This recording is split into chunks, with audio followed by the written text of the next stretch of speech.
Mustang 05 to 09 door panel. Constantly falls off. Got it taped up. Yeah, that's a beautiful car. Anyhow, got her all taped up and ready. Got the glue rubbed off of the panel. Ready to spray that on. Just got to get all the adhesive off the back of the original door. Started rubbing some of it off. It's going to be apparently a job to get it off. It's got to come off before you can glue it.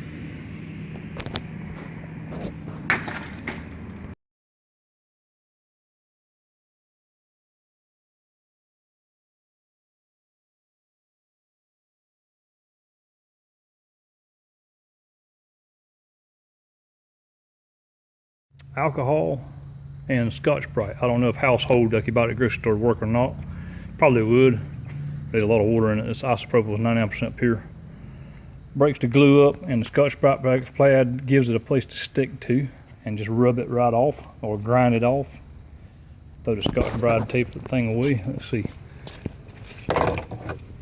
I used that pad to get that one door. See all that glue in it. Gets pretty nasty. And of course, shop rag with some alcohol to wipe some of it off. Got a lot of glue in that too. Ends up pretty good, nice and clean. Just a little bit tacky still. Got a little bit of glue left in it, but not much. Looks good. Door's taped up and ready to go. Next, apply adhesive and put it back on.